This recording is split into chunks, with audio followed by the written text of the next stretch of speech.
가지고 온 음식 신토부리 못하고요. 그리고 제철 음식 못 먹어요. 옛날에는 겨울에 딸기를 어떻게 먹어요?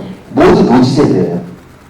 그래서 우리는 제철 음식만 먹었고 뭐도 못했냐면 먹고 남은 음식을 냉장고에 보관하는 것조차 못했어요. 여러분들 제가 그 고고학 하시는 교수님이랑 이야기하다가 무슨 얘기한 적이 있냐면 한 집의 역사를 파헤치기 위해서는 그 집의 냉동실을 분석하면 된다. 예. 아웃소리 나옵니다. 인정하시는 거죠? 예. 냉동실을 분석하면 된다고 생각해요. 그러면 5년 전 제사 지내고 남은 산적 고기, 뭐 6년 전 설에 쓰고 남은 뭐 이런 거 다 나오죠? 예. 근데 우리 그렇지 못했다는 거죠. 옛날에는 반찬을 만들어서 남지도 않았지만 남은 건 오래 보관할 수 없었기 때문에 기억나시는지는 모르겠어요. 찬장이라고 해서 나무로 만든 장 안에 그릇에 집어넣으면 서늘하고 나무에서 나오는 피톤치드 성분이 음식물의 부패를 막아주기 때문에 우리가 그렇게 보존했어요. 그래서 우리는 제철 음식, 간 맞는 음식, 신토부리한 음식만 먹었는데 지금은 이렇게 먹고 있다는 거죠. 이해가 되시죠? 집도 마찬가지입니다. 아마 여기 지금 세대가 달라져 있기 때문에 여기 계신 분들 중에는 우리 집 처음 시멘트 바른 날 기억하시는 분도 계실 수 있어요. 우리 집 원래 바닥이 황토였는데 흙이었는데 황토라니까 되게 있어 보이네요. 그죠? 근데 옛날에는 우리 그냥 지득해가지고 바닥 깔았는데 그리고 거기에다가 한지 바르고 콩기름 매겨가지고 그렇게 살았는데 처음으로 시멘트 발랐어요를 기억하시는 분들 계실 거란 말이에요. 지금 다 이런 데 살아요. 여기도 보세요. 이 강의실도 이 바닥이 나무처럼 보이시지만 이건 나무를 흉내낸 애들이고요. 그죠? 바깥에 화분이 이렇게 보이긴 하지만 이 공간 안에서 가장 자연스러운 존재는 뭐냐면 인간입니다. 그 정도로 우리가 살고 있는 환경은 모두 인공물로 만들어졌어요. 그래서 요새 돈 있는 사람들이 자기 집 지을 때 이렇게 황토방 하나 지어놓은 친구들 불러가지고 찜질하자고 하죠. 그래서 요새 우리의 꿈은 뭐냐면 황토방에 사는 거예요. 그죠? 근데 옛날엔 다 그렇게 살았어요. 요새 우리의 꿈은 뭐냐면 신토부리하고 제철 음식 먹고 그리고 생산한 지 얼마 안 된 음식 먹는 거예요. 옛날엔 다 그렇게 살았어요. 우리가 그걸 갈망하는 이유는 우리 몸이 그걸 갈망하는 이유는 뭐냐면 우리 몸과 마음이 그 환경에 맞춰져 있어요. 지금 우리가 살고 있는 도시 환경에 맞춰져 있는 게 아니라는 거죠. 이걸 좀 심각하게 받아들이는 사람이 있습니다. 영국의 인류학자이자 동물학자인 데스먼드 모리슨인데요. 이분이 런던 동물원장을 하면서 책을 썼는데 책 제목이 인간 동물원이에요. 사서 보시지 마세요. 서문이 재밌고요. 내용은 조금 어려워요. 근데 핵심적인 내용은 그겁니다. 야생 상태에 있던 동물들이 안 하는 짓들을 얘네들을 잡아다가 동물원에 가둬놓으면 한다는 거예요. 근데 인간들이 하고 있는 이상한 폭력적인 행동들이 점점 심해지고 있는데 이것이 어쩌면 도시화가 심해지면 심해질수록 더 심해지는 것이 아닐까. 그렇게 본다면 우리가 살고 있는 도시는 무엇이다? 인간 동물원이다 라고 이야기를 하는 겁니다. 이게 도시에 대해서 제가 들은 가장 부정적인 정의예요. 가장 긍정적인 정의는 뭐가 있냐면 도시는 인간이 만든 가장 위대한 발명품이라는 정의가 있습니다. 왜냐하면 여러분들이 도시를 떠나지 못하세요. 무엇 때문에? 도시가 주는 편리함 때문에. 그래서 제가 여러분들에게 오늘 말씀드리고 싶은 것은 이게 제가 오늘 첫 번째로 말씀드리고 싶은 내용입니다. 우리 인간은 편리한 도시를 떠날 수 없으나 가끔은 편안한 숲에 들어가서 우리의 몸과 마음을 쉬어줄 필요가 있다. 이게 제가 여러분들에게 드리고 싶은 얘기예요. 그래서 우리가 이 도시라는 스트레스가 많은 환경에서 살아남기 위한 생존 전략은 무엇이냐? 도시를 떠나게 하지 말고 도시에서 편리함을 느끼고 살면서 가끔은 편안한 숲에 가서 몸과 마음을 쉬어야 된다고 이야기합니다. 여러분들 제가 요새 가장 많이 듣는 이야기가 뭐냐면 정년이 얼마 안 남으신 교수님들이 오셔가지고 나는 자연이다 보고 하는데 어디 가서 살 수 있어 그렇게? 이렇게 물어보시는 분들 되게 많아요. 근데 저는 그렇게 하시지 말라라고 이야기합니다. 그분들은 자연으로 돌아가신다라고 생각하시는데 그분들의 머릿속에 뭐가 있냐면 자연환경 좋은 곳으로 길도 나 있어야 되고 왜냐면 택배가 와야 되니까 인터넷도 들어와 있어야 되고 왜냐하면 유튜브로 이런 강의도 봐야 되니까. 전화도 터져야 되고, 손주들 목소리도 들어야 되니까. 이런 생각들을 하세요. 그런 생각을 들 때마다 저는, 이거는 이분들이 자연으로 돌아가시는 것이 아니고 도시를 확장시키고 있는 거다라고 생각을 합니다. 여러분들 도시를 확장시키지 마시고요. 현재 여러분들 생활에서 편리함을 누리시고, 그리고 아주 가끔씩 이렇게 숲으로 자연으로 가셨으면 좋겠어요. 오늘 제주도에서 한 달 살기 그런 거 많이 하는데, 여러분들이 지리산 산천마을에서 한 달 살기 이 정도 하시면서 쉬시면 좋지 않을까. 모든 걸 정리해서 저기 산속으로 가시는 것, 저는 그건 도시의 확장이라고 생각한다고 다시 한번 말씀드립니다. 오늘 제가 말씀드리고 싶은 가장 큰 주제는 이겁니다. 도시를 떠나겠다는 생각으로 도시를 확장시키지 말고, 내가 사는 곳에서 도시의 편리함을 누리면서 자연이 주는 편안함을 정기적으로 즐길 수 있도록 하자. 이런 말씀을 드리고 싶습니다. 어렵지 않으시죠? 네. 조금 학문적으로 이야기해보면 환경심리학자들이 많이 한 얘기인데, 주의 회복이론이에요. 무슨 얘기냐면, 우리가 너무 도시 환경에서 주의 집중을 하고 있다는 거예요. 무슨 얘기냐? 여러분들 숲속에 들어가셔서 등산하시다가 생전 처음 만나는 분들하고 인사 나눠보시는 분들 손 한번 들어보세요. 안녕하세요. 수고하세요. 몇 분 있으시죠? 음식 나눠 드셔본 적 있으신 분들 손 한번 들어보세요. 있으시죠? 그 다음에 이런 거짓말 해보신 분들 2시간 더 올라가야 되는데 조금만 더 가면 돼요. 거짓말 해보신 분들 손을. 예. 자, 여러분들이 도시에서 같은 일을 겪으면 어떤 상황이 될지 한번 상상을 해볼게요. 대전역을 이렇게 걸어가는데 누가 안녕하세요. 그럼 여러분들 머릿속으로 무슨 생각이 드냐면 돈을 믿으십니까? 떠올라요.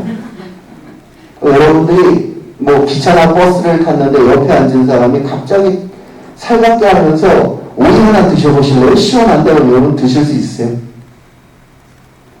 난 이거 먹고 잠들면 내 지갑은 사라지는 건가? 이런 생각이 들어요. 그리고 대전역에서 무슨 이 대전 충남도청, 옛날 충남도청까지 얼마나 걸려요? 걸어가도 돼요? 라고 물어보는데 조금만 더 가면 돼요? 라고 거짓말 해보신 적 있어요? 없어요. 왜 똑같은 상황인데 우리가 서로 다른 반응을 보일까요? 숲은 내가 익숙하고 편안한 공간이기 때문에 마음을 열고 상대방과 접할 수 있어요. 도시는 그렇지 않아요. 도시는 계속 내가 무언가 새로운 정보를 처리해야 되는 공간이에요. 그래서 우리 인간은 도시에 살면서 주의 집중을 해야 되기 때문에 가끔은 집중하지 않고 회복하는 환경에서 쉬어질 필요가 있는데 그 환경이 숲이라는 겁니다.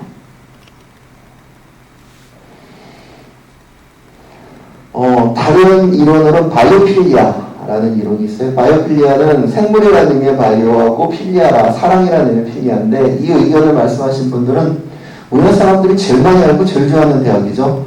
하버드대학의 생물학과 교수예요. 네, 뭘로도 유명하냐면 우리나라에 두 가지로 유명한데 하나는 우리나라의 생태학의 1세대라고 할 수 있는 최재천 교수님의 지도교수예요. 하버드대학의 생물학과 박사과정 지도교수예요. 또 하나는 통섭이라는 이야기를 처음 했습니다. 최재천 교수님이 가지고 오신 통섭은 이분이 먼저 말씀하신 걸 우리나라로 가지고 오신 거예요.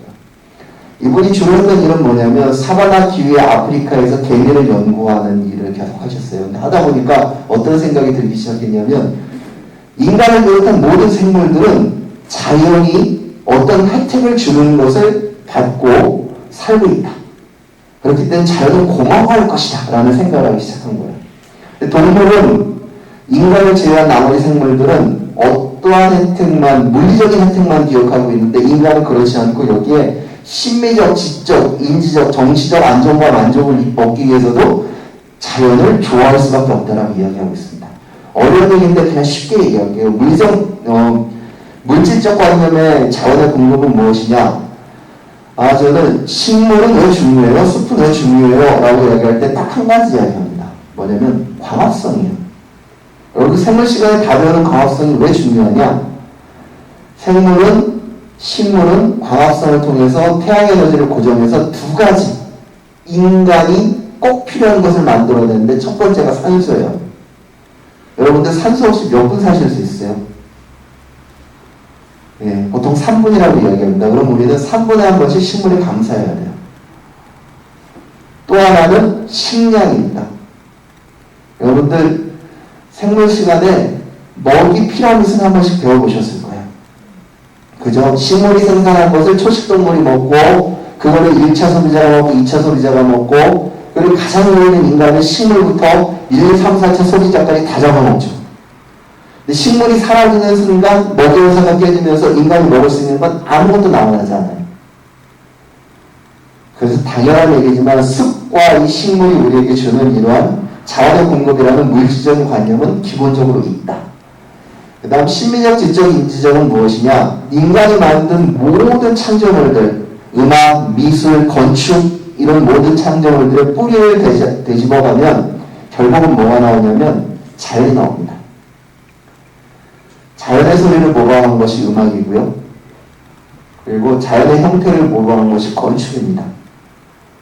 예, 여러분들이 혹시라도 식물에 좀 관심 있으신 분들은 단풍나무의 열매가 프로펠러 모양으로 생겨가지고 엄마 나무에서 멀리 떨어지기 위한 생존 전략을 가지고 있는 걸 보실 수 있어요. 그러니까 바람이 불면 얘네들이 막 돌면서 가급적 엄마 나무 먼 곳에 가서 엄마 나무와 유전적 형질이 다른 나무를 만나고 싶어요.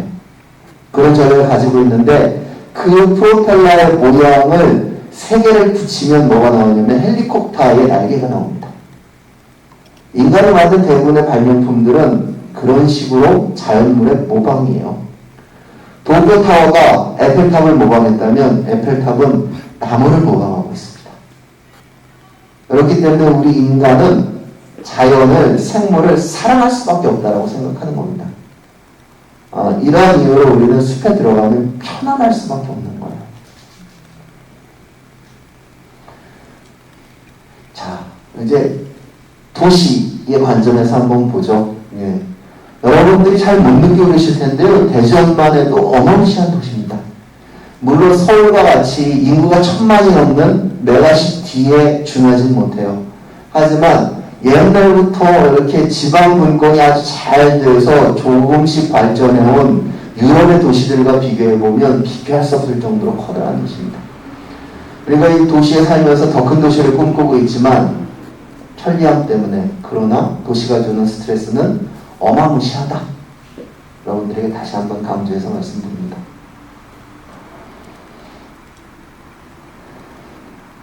우리 대전 시민들이 지금 이런 상태라는 거죠. 제 머릿속도 사실 이렇습니다. 다음에 무슨 얘기를 해야 되나? 내가 실수하진 않을까? 그리고 평소의 수업보다 이렇게 뭔가 기록이 남는, 영상을 찍는 수업은 더 긴장되죠. 네. 내 옷은 잘 입었나? 삐뚤어지진 않나? 여러 생각을 다 하고 있습니다. 그래서 우리가 주로 직접 자기를 죽일 수 없으니까 대신 간접 사망 체험을 하는데 뭐라고 얘기하냐면 먹고 죽자, 마시고 죽자예요. 여러분들 스트레스 받으면 매운맛이 땡기는 이유는 뭐냐면 내가 날 다 죽일 수 없으니까 잠깐 죽여보는 거예요. 괴롭혀보는 거예요. 네. 많이 먹는 것, 많이 마시는 것, 결국은 우리 현대인들이 도시에서 받고 있는 스트레스 때문이다.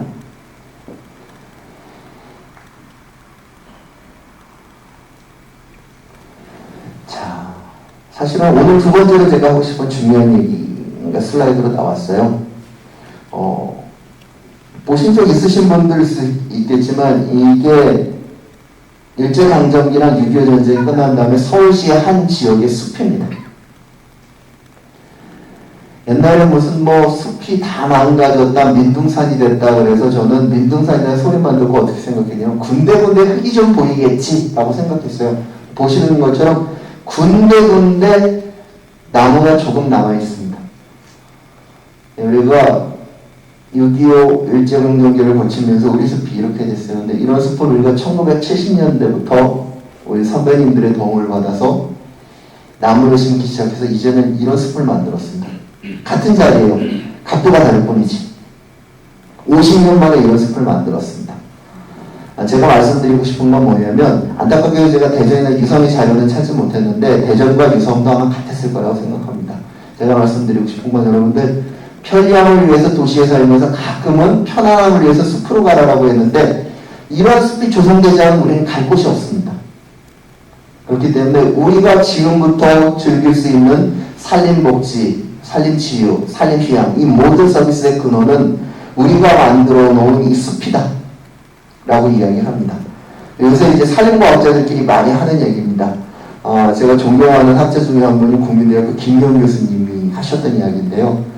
1970년대 우리 산림과학자들의 손으로 우리가 상처받은 국토를 다시 건강하게 했다면, 이제는 21세기의 이제 산림과학자들이 우리의 손으로 도시화로 인한 스트레스로 몸과 마음을 상처받은 우리 국민들의 몸과 마음을 다시 건강하게 해줄 때다 라는 말씀을 하셨어요. 산림복지와 산림치유가 나아가는 바는 그렇습니다. 여러분들께서 숲에 들어가시면 이 숲을 즐기는 것을 너무 당연하게 생각하지 마시고, 그래, 우리가 한번 망가졌던 숲을 이렇게 다시 만들었기 때문에 이런 것을 즐기고 있는 거구나. 우리가 이 숲을 좀 더 관심을 가지고 지켜줄 필요가 있겠구나 라는 생각을 하셨으면 좋겠습니다. 네, 우스갯소리로 이렇게 얘기를 해요. 여러분들 큰 산을 가지고 계신데 누가 거기 대기업에서 아파트 단지나 무슨 쇼핑몰을 만든다고 땅을 팔으라고 하면 여러분들 하루도 고민 안 하시고 당장 파실 거예요. 제가 여러분들한테 팔지 말라라고는 말씀을 못 드리겠고, 그래도 몇 날 며칠은 고민해 주십사. 이 숲이 사라진다는 것이 나에게는 경제적인 이익으로 돌아오지만 나의 후손들에게는 어떠한 형태로 돌아올 것인지에 대해서 그래도 몇 날 며칠은 고민해 주십사. 결국은 도장을 찍으시겠지만 떨리는 손으로 찍어 주십사. 슬픈 마음으로 찍어 주십사. 이렇게 부탁을 드리는 겁니다. 여러분들이 우리 숲을 이렇게 만든 우리 선배 임업인들에게도 좀 관심을 가져주시고요. 그리고 숲을 이용하시면서 이건 당연한 거야 라고 이야기하지 마시고요. 여러분들이 조금 전까지만 해도 식물이 만드는 산소를 당연히 여기시고 있는 것처럼 우리 대한민국의, 그리고 대전시의 유성구의 숲을 너무 당연하게 생각하시는데 사실은 귀하게 만들어진, 다시 만들어진 공간이다라는 사실을 이해해 주셨으면 하는 바람입니다. 대전시는 정말 행복한 도시예요. 저는 만약에 대한민국의 어떤 도시가 산림 수도를 선언한다면 그건 대전시다 라고 자신 있게 말하고 싶습니다. 왜냐하면 여러분들이 대전시를 지도로 내려보시면 두 가지를 발견하실 수 있는데, 하나는 고속도로가 대전시를 둘러싸고 있다 라는 사실입니다. 두 번째는 숲이 대전시를 둘러싸고 있다는 사실이에요. 제가 좀 굵직굵직한 것만 가지고 왔습니다. 보문산에 만들어진 무수동 치유의 숲, 그죠? 그리고 같은 유성구입니다. 성북동에 만들어져 있는 대전 숲채원, 그리고 여러분들 잘 아시는 장태산, 그리고 한밭수목원, 여기 담진 않았지만 계룡산 등등 여러분들이 들으면 아실 만한 많은 숲이 우리 대전을 둘러싸고 있습니다. 무슨 얘기냐?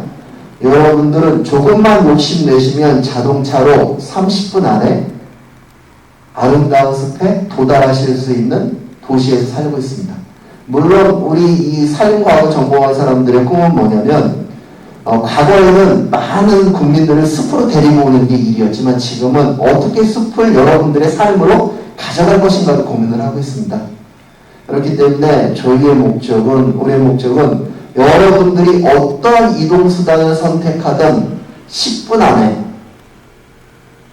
숲 또는 숲과 유사한 공간에 여러분들을 접근시켜 드릴 수 있는 그런 시스템을 만드는 데에 욕심을 내고 있습니다. 근데 쉽진 않아요. 쉽진 않지만 노력을 하고 있다는 말씀을 드리고, 대전시는 10분은 아니지만 충분히 이렇게 접근할 수 있는 좋은 자연을 가지고 있다 라고 여러분들이 이해해 주시면 될 것 같습니다.